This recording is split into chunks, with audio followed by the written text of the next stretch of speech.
देशभरातील ताज्या व चटपटीत बातम्या पाहण्यासाठी द बिग हिट न्यूज चॅनलला सबस्क्राईब करा व बेल आयकॉनवर क्लिक करा। जेव्हा नव्हते चराचर तेव्हा होते पंढरपूर, जेव्हा नव्हती गोदा गंगा तेव्हा होती चंद्रभागा। असे चंद्रभागेबाबत अनेक उल्लेख पुराणात आढळतात। लाखो वारकऱ्यांचे श्रद्धास्थान जसा विठुराया आहे, तेवढेच त्याचे आराध्य चंद्रभागा माताही आहे। त्यामुळे लाखो विठ्ठल भक्त आधी पवित्र चंद्रभागेचे स्नान करतात आणि मगच देवाच्या दर्शनाला जातात।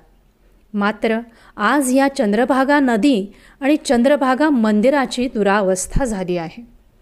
तुम्हाला माहीत आहे का, आपल्या लाडक्या चंद्रभागेचं एक भव्य व पुरातन मंदिर चंद्रभागेच्याच घाटावर आहे। पण आपण कधी तेथे गेलो आहोत तरी का? नसाल तर लाखो विठ्ठल भक्तांसाठी खुशखबर आहे। या पुरातन मंदिराच्या जीर्णोद्धार कामाची आज सुरुवात झाली असून लवकरच हे मंदिर नव्या रूपात विठ्ठल भक्तांच्या समोर भव्य स्वरूपामध्ये येणार आहे। आज या पुरातन मंदिराच्या जीर्णोद्धार कामाचा शुभारंभ चैतन्य महाराज देगलूरकर यांच्या हस्ते करण्यात आला। यावेळी वारकरी संप्रदायातील प्रमुख फडकरी तसेच आमदार प्रशांत परिचारक आणि महा NGO फेडरेशनचे शेखर मुंदडा आदी उपस्थित होते। चंद्रभागा तीरावर 210 वर्षांपूर्वी वैकुंठवासी चोपडेकर महाराज यांनी हे चंद्रभागेचे मंदिर उभारले होते। एवढे पुरातन मंदिर असूनही हजारो वारकऱ्यांना हे नेमके कसले मंदिर आहे याची माहितीही नाही। पुरातन अशा या चंद्रभागा मातेच्या मंदिराची होत असलेली पडझड रोखून तिचा जीर्णोद्धार करण्याची भूमिका वारकरी पाईक संघाचे राणा महाराज वास्कर यांनी महा NGO फेडरेशनच्या शेखर मुंदडा यांना सांगितल्यावर त्यांनी तात्काळ या कामाला होकार देऊन शुभारंभ करण्यात आला।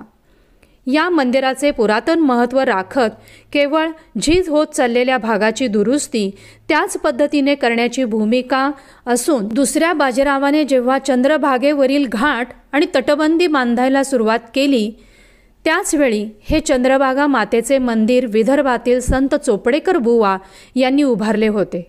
मात्र कालांतराने पुढे याकडे दुर्लक्ष झाल्याने पुन्हा त्याचा जीर्णोद्धार करण्याचे काम आता हाती घेण्यात आले आहे।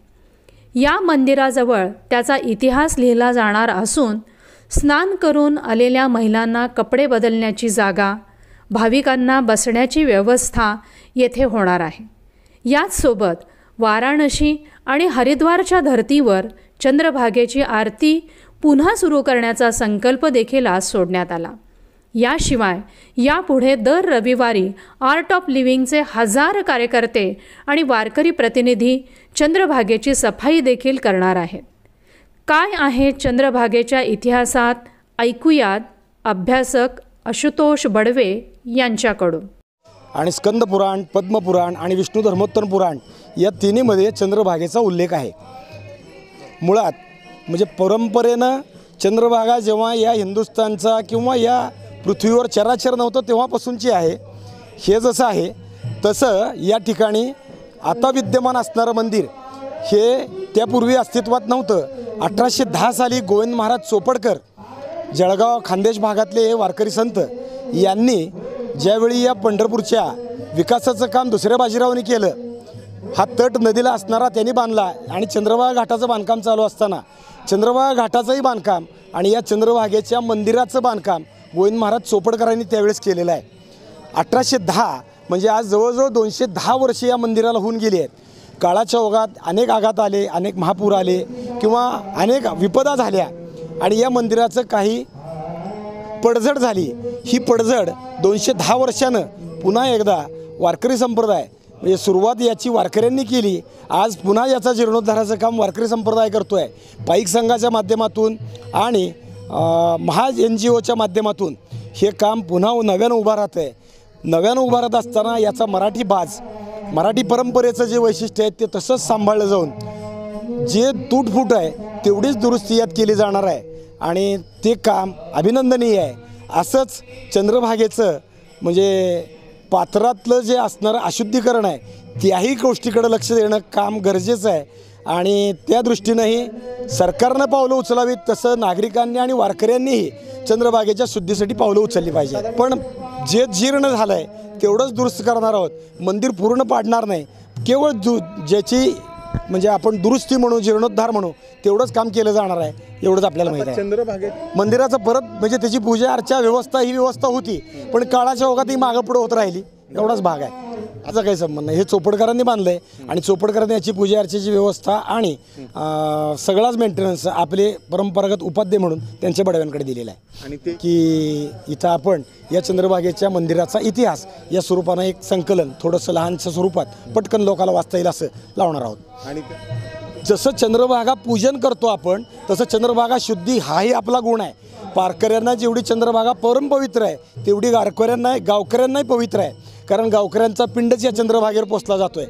त्यामुळे चंद्रभागेची शुद्धी राखणं, जसं आपण एखाद्या मातेचं स्तनपान करून आपण मोठं होतो, तसं चंद्रभागेचं स्तनपान करून आपला पिंड वाढलेला आहे. त्यामुळे चंद्रभागेचं शुद्धी राखणं हे गावकऱ्यांचं आणि वारकऱ्यांचं दोघांचंही काम आहे. वारकरी संप्रदायाची भूमिका मांडताना राणा महाराज वास्कर काय म्हणतात हेही आता ऐकूयात. आणि त्या चंद्रभागेच्या समोर असणारं चंद्रभागे मातेचं मंदिर हे अतिशय पुरातन असून त्याचा प्रचार आणि प्रचार हा आजपर्यंत वारकरी संप्रदायाकडूनही म्हणावा असा तितका झालेला नाही. आणि त्या अनुषंगाने वारकरी संप्रदाय पाईक संघ व आर्ट ऑफ लिव्हिंगचे आणि महाएनजीओ फाउंडेशनचे आमचे शेखरजी भाऊ मुंदडा यांच्याशी संपर्क साधल्यानंतर अनेक प्रकारे चंद्रभागेची सेवा आपल्याला कशा करता येईल ह्या विषयावर जेव्हा मंथन झालं त्यावेळेस पहिल्यांदा चंद्रभागेचं मंदिर जे सुंदर मंदिर आहे ते पूर्ववत करावं आणि दर रविवारी चंद्रभागेच्या स्वच्छतेचा अभियान पण आपण ह्या माध्यमातून राबवणार आहोत. आम्हाला वाटतं आहे की चंद्रभागेचं पावित्र्य स्वच्छता ही जिथून चंद्रभागा निघाली आहे तिथून जोपर्यंत समुद्रात पोहोचत नाही तोपर्यंत तिथल्या प्रत्येक इंडस्ट्रीयलमधला जो मिश्रित द्रव्य घाण पाणी आहे त्याचा योग्य विनियोग करत महाराष्ट्र शासनाने ह्याच्यावरती गांभीर्याने लक्ष देत काहीतरी एक उपाय आम्हाला वारकरी संप्रदायाला काढून द्यावा ही एक नम्रतेची विनंती. तुम्हाला चंद्रभागा स्वच्छ हवी आहे आणि त्याचं तीर्थ आपण पाणी तीर्थ म्हणून घेतोय, पण आत्ताचं जर तीर्थ पाहिलं तर ते सगळं मैला मिश्रित तीर्थ आहे. चंद्रभागा मंदिराच्या जीर्णोद्धाराचे काम हाती घेतलेले शेखर मुंदडा यांची भूमिका त्यांच्याच शब्दात ऐकूयात. आपण करू शकतो का, आणि म्हणून मग मी इथे आलो, मंदिर बघितलं आणि एक आतून अशी इच्छा झाली की आपण या मंदिराला एक चांगलं रूप दिलं पाहिजे, नवीन मूर्त्या बसवल्या पाहिजे. आणि इतकंच नाही तर ह्याच्या समोरच चंद्रभागेचा घाट आहे, त्या घाटात सुद्धा आपल्याला काय सुशोभीकरण करता येईल का, जेणेकरून इथेच लोकांनी येऊन त्यांचं पूजा अर्चना करावी. आणि एवढंच नाही, जसं वाराणसीमध्ये, हरिद्वारमध्ये आणि ऋषिकेशमध्ये आरती होते तशी संध्याकाळी इथे आरती करता येईल का. मला माहिती आहे मी बोलतोय ते थोडं पुढचं स्वप्न आहे, पण हे नक्की एक स्वप्न आहे आणि जर सगळ्यांनी साथ दिली तर आपण नक्की पूर्ण करू. की आपण पुढचं पाऊल आपलं घाट झाल्यानंतर चंद्रभागेची सफाई करायचं काम आपण घेणार आहे. आर्ट ऑफ लिव्हिंगचे 1000 कार्यकर्ते आम्ही तयार करतोय आणि त्याच्या माध्यमातून करतोय. एक चांगली न्यूज आज आपल्याला पंढरपूरकरांना देतोय की क्लीन सायन्स म्हणून जगातली सगळ्यात मोठी कंपनी आहे, तिच्याबरोबर आम्ही बसलेलो आहे. त्याचं एक चांगला सुंदर एक प्लॅन आपण बनवलेला आहे की हे पाणी इतकं खराब झालेलं पाणी ते त्या मशीनमधून काढून चांगलं करून शेतीसाठी कसं वापरता येईल, इथून देता येईल, म्हणजे ज्याच्याकडून पाणी पण वापरलं जाईल आणि इथलं सुशोभीकरण पण होईल. देशभरातील ताज्या व चटपटीत बातम्या पाहण्यासाठी द बिग हिट न्यूज चॅनलला सबस्क्राईब करा व बेल आयकॉनवर क्लिक करा.